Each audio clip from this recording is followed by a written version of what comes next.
ദൈവനാമത്തിന് മഹത്വം ഉണ്ടായിരിക്കട്ടെ. ഞാൻ Hanan Jose, CSI holy trinity English church പാലക്കാട്ടിലെ സഭാ അംഗമാണ്.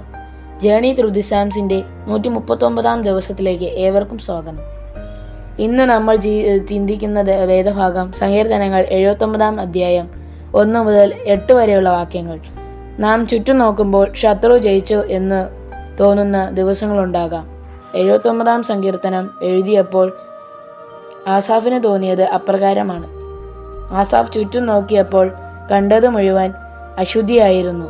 1-ാമത്തെ വാക്യത്തിൽ ആസാഫ് സൂചിപ്പിക്കുന്നത് യെരുശലേം ദേവാലയത്തിൻ്റെയും യെരുശലേം നഗരത്തിൻ്റെയും നാശത്തെയാണ്.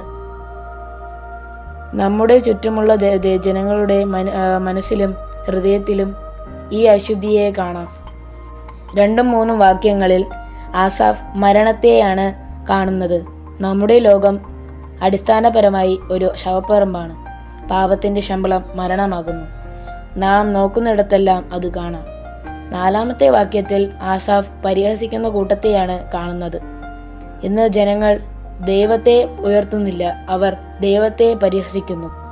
ഈ ലോകത്തിലെ യുദ്ധത്തിൽ നാം തോൽക്കുന്നതായും ലോകജനങ്ങൾ ജയിക്കുന്നതായും തോന്നുന്നതുകൊണ്ട് നാം പരിഹാസപാത്രങ്ങളാകുന്നു. 7-ാമത്തെ വാക്യത്തിൽ ആസാഫ് കണ്ടത് ശത്രു എല്ലാം വിഴുങ്ങുന്നതാണ്. ശരിയാണ്, സാത്താന്റെ വിഴുങ്ങുന്ന നശിപ്പിക്കുന്ന കരങ്ങൾ പ്രവർത്തന നിരതമാണ്. യേശു നമ്മെ വിടുവിക്കാൻ വരുന്ന ദിവസം എത്ര സന്തോഷകരമായ ദിവസമാണ്.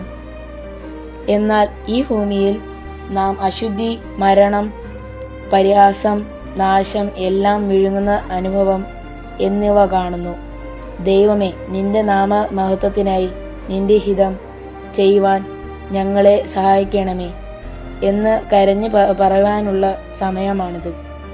ഇപ്പോൾ സാത്താൻ ഈ ഭൂമിയിൽ പ്രവർത്തിച്ചു കൊണ്ടിരിക്കുന്നു. എന്നാൽ ഒരു ദിവസം ദൈവം മഹത്വപ്പെടും. അവൻ തൻ്റെ ജനങ്ങളെ ഈ ലോകത്തിൽ നിന്ന് വിടുവിക്കും. ദൈവം നമ്മോട് കൂടെ ഉണ്ടെന്നും നമ്മുടെ രക്ഷയാണെന്നും വാഗ്ദത്തം ചെയ്യുന്നു.